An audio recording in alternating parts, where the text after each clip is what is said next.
अब मैं आपसे आयुर्वेद की एक छोटी सी बात और कहूंगा कि बीमारी आए ही नहीं, उसके लिए क्या करें? हम स्वस्थ रहें, तंदुरुस्त रहें, सुखी रहें और बीमारी कभी ना आए, इसके लिए आयुर्वेद की छोटी छोटी बातों का ध्यान रखें। जैसे आयुर्वेद में कहा गया कि कोई भी व्यक्ति अगर अपने शरीर में वात पित्त कफ तीनों को संतुलित रख ले तो वो कभी भी बीमार नहीं पड़ेगा। और अगर वात पित्त कफ असंतुलित हुआ तो बीमारी आएगी। तो हमें क्या करना है? वात पित्त कफ को संतुलित रखना चाहिए। अब आप पूछोगे इसके लिए क्या करें? इसके लिए सबसे अच्छा उपाय है प्राणायाम नियमित करें तो वात पित्त कफ संतुलित रहता है। हर दिन 1 घंटे प्राणायाम करें, हमेशा वात पित्त कफ ठीक रहेगा। दूसरा उपाय क्या है? शुद्ध तेल खाएं। तेल जो खाते हैं आप सरसों का, वो शुद्ध होना चाहिए। शुद्ध तेल का माने कोल्हू से निकला हुआ तेल खाएं, कोल्हू का तेल खाएं। बाजार का तेल शुद्ध नहीं। बाजार से हम जो तेल खरीदते हैं इसमें बहुत मिलावट है। बाजार के तेल में सबसे बड़ी मिलावट है, पामोलिन तेल मिलाकर बाजार में तेल बेचे जा रहे हैं। और पामोलिन तेल मिला हुआ कोई भी तेल आप खाएंगे तो सैकड़ों बीमारियां आने वाली, क्योंकि पामोलिन किसी को हजम नहीं होता और वो कोलेस्ट्रॉल बढ़ाता है, और जो चीज कोलेस्ट्रॉल बढ़ाएगी वो सब बीमारी लाएगी। इसलिए बाजार का तेल बंद करके अपने घर में कोल्हू का तेल लाएं। तो आप बोलेंगे कोल्हू कहाँ है? यहीं पूर्णिया में कोल्हू लगवाएं। पहले गांव गांव में कोल्हू चलते थे, अब फिर चलाएं, फिर लगवाएं कोल्हू। बंद हुआ तो क्या, फिर शुरू करें। और एक कोल्हू लगाने में 30-35 हजार रुपए मुश्किल से खर्च होता है। आप लकड़ी खरीदकर किसी कारीगर को दे दें, वो बना के दे देगा। एक बैल ले लें, बैल उस कोल्हू को चला देगा। 10-12 हजार का बैल आता है, 20-25 हजार का कोल्हू बन जाता है, 35 हजार में शुरू हो जाता है। और 10 फीट लंबी 10 फीट चौड़ी जगह में ही चल जाता है आराम से। तो कोल्हू का तेल खाएं, हमेशा आप स्वस्थ रहेंगे। आप इसको ऐसे देखें कि जब तक भारत के लोग कोल्हू का तेल खाते रहे तब तक वो ज्यादा स्वस्थ थे, और जब से हमने बाजार का तेल खाना शुरू किया बीमारियां घर में नहीं शरीर में घुस गई।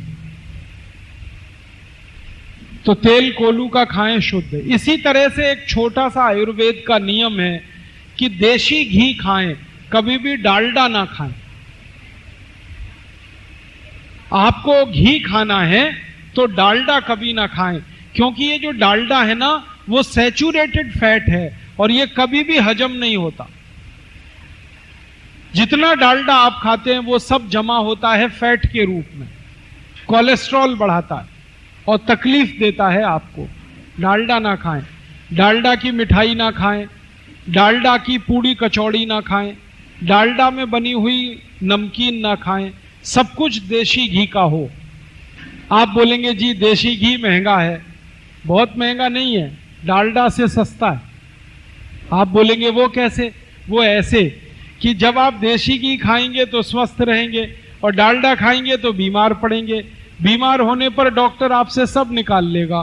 तो डालडा सस्ता नहीं है, बहुत महंगा है। इससे अच्छा देशी घी खाएं। आप ये भी कह सकते हैं कि हमारी हैसियत नहीं देशी घी खाने की, तो सूखी रोटी खाएं लेकिन डालडा ना खाएं। सूखी रोटी खाएं, पूड़ी पराठा छोड़ दें, डालडा मत खाएं। दुनिया में कोई नहीं खाता भारत को छोड़कर। भारत, पाकिस्तान, बांग्लादेश, इन्हीं देशों में डालडा है, कहीं नहीं मिलता। अमेरिका, कनाडा, ब्रिटेन सब जगह बंद है। हम ही मूर्ख हैं जो खा खा के सत्यानाश कर रहे हैं अपने शरीर। अब आप ये पूछ सकते हैं कि भैंस का घी खाएं या गाय का घी खाएं। भैंस या गाय का घी खाने के लिए आयुर्वेद में नियम ये बताया गया कि जो लोग मेहनत बहुत करते हैं, जिनके शरीर से पसीना बहुत निकलता है, वो भैंस का घी खाएं, और जो मेहनत नहीं करते हैं वो गाय का घी खाएं, लेकिन खाएं देशी घी, तो पित्त हमेशा ठीक रहेगा और आपको बीमारियां नहीं आएंगी। और एक उपाय है आयुर्वेद का छोटा सा, चीनी ना खाएं, गुड़ खाएं, तो हमेशा आप स्वस्थ रहेंगे। ये चीनी बहुत खराब जहर है। चीनी के बारे में दुनिया की किसी भी डिक्शनरी को आप पढ़ लो, सभी जगह उसकी एक परिभाषा है, शुगर अर्थात व्हाइट पॉइजन, सफेद जहर। चीनी क्यों खराब है? क्योंकि इसमें बहुत खराब जहर मिला हुआ है। वो जहर का नाम क्या है? उस जहर का नाम है सल्फर। चीनी सल्फर के बिना बन नहीं सकती, तो सल्फर ही चीनी बनाता है, और सल्फर वही जहर है जिसको गंधक कहते हैं, और गंधक का वही मतलब है जो दिवाली पे चलने वाले पटाखों का मसाला, वही गंधक है। आप अगर चीनी खा रहे हैं तो गंधक आपके शरीर में जाएगा और वो खून में जमा होगा और फिर विष बनेगा और सैकड़ों बीमारियां आएंगी। इसलिए कभी भी गलती से आप ये चीनी ना खाएं, गुड़ खाएं। गुड़ ज्यादा स्वस्थ है और ज्यादा शुद्ध है। आपको चीनी और गुड़ का थोड़ा अंतर बताना चाहता हूं। आप खाना खाएं और पीछे से थोड़ा गुड़ खाएं, इतना सा बस, तो पूरा खाना आपका 4 घंटे में हजम हो जाएगा। वैसे खाने को हजम होने में 6 घंटे लगते हैं, लेकिन गुड़ खा लिया तो 4 घंटे में ही खाना हजम होता है। अब इसका उल्टा है कि अगर आपने खाने के बाद 1 चम्मच चीनी खाई तो 1 चम्मच चीनी खाने को 8 घंटे तक हजम नहीं होने देती, और 8 घंटे बाद पता है क्या होगा? पूरा खाना हजम हो जाएगा, लेकिन 1 चम्मच चीनी हजम नहीं होगी।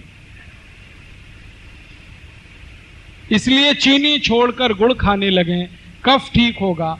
देशी घी खाने लगें, पित्त ठीक होगा। शुद्ध तेल खाएं, वात ठीक होगा। और अगर वात, पित्त, कफ तीनों ठीक हो गया तो बीमारी तो आएगी ही नहीं आपको। और आयुर्वेद के एक छोटे से 2 नियम और बताना चाहता हूं कि आप जब पानी पीते हैं वो खाने के तुरंत बाद ना पिएं, कभी भी खाने के 1 घंटे बाद ही पानी पिएं। क्यों? आप जो कुछ भी खाते हैं वो सब पेट में इकट्ठा होता है, और खाने को पेट में पचाने के लिए, हजम कराने के लिए अग्नि जलती है। उसको हम कहते हैं जठर अग्नि। खाना खाते ही अग्नि जल जाती है, अग्नि खाने को पचाती है। और आप खाना खाते ही पानी पी लेते हैं तो वो अग्नि शांत हो जाती है, और अग्नि शांत हुई तो फिर खाना हजम नहीं होगा, फिर खाना सड़ेगा, और सड़ा हुआ खाना विष पैदा करेगा, और उसमें से सैकड़ों बीमारियां आएंगी। इसलिए खाने के तुरंत बाद पानी ना पिएं, हमेशा 1 घंटे बाद पानी पिएं। अगर कोई ये कहे कि खाने के पहले पिएं क्या, तो 48 मिनट पहले पानी पिएं खाने के, 1 घंटे बाद पिएं खाने के। कोई ये कहे कि हमें खाने के तुरंत बाद प्यास लगेगी तो क्या करें, तो आयुर्वेद में कहा गया दही की लस्सी पिएं खाने के बाद, मट्ठा, या खाने के बाद दूध पिएं। रात को खाना खाएं तो तुरंत उसके बाद दूध पी सकते हैं, और दोपहर को खाना खाएं तो दही की लस्सी पी सकते हैं, पानी 1 घंटे बाद। और एक दूसरा नियम इसी तरह का है कि पानी को जब आप पीते हैं तो उसको घूट घूट करके पिएं, सिप करके पानी पिएं, गटागट पानी ना पिएं, थोड़ा थोड़ा पानी पिएं। क्यों? हमारे मुंह में लार बनती है, और हर 1 मिनट में 0.5 मिलीग्राम लार बनती है, हर 1 मिनट। तो जब आप 1-1 मिनट में सिप करके पानी पिएंगे तो जितनी लार बन रही है वो सब आराम से पेट में जाएगी। और मुंह की जो लार है ये एल्केलाइन होती है, क्षारीय होती है, और पेट में हमेशा अम्ल बनता है।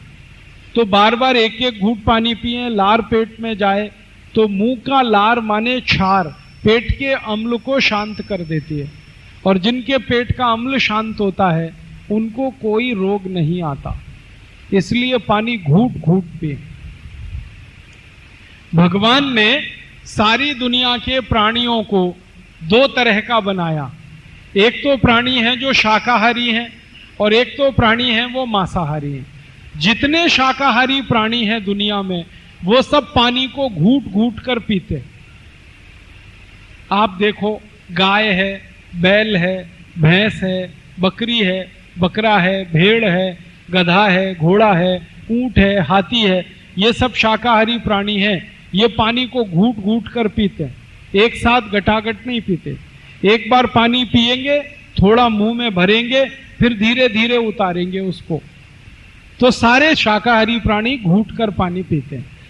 और दूसरे तरह के जो प्राणी हैं मांसाहारी, वो सब चाट चाट कर पानी पीते हैं।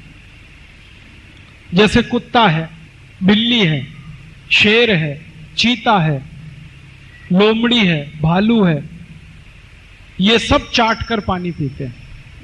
तो पानी या तो घूंट कर पिया जाता है या चाट कर पिया जाता है। गटागट पानी कोई नहीं पीता दुनिया में। तो आप देखो, आप तो सब शाकाहारी हो तो घूंट घूंट कर ही पानी पी सकते हो, और जो गलती से आप मांसाहारी हो गए हो तो चाट कर पानी पीने की आदत डालो फिर।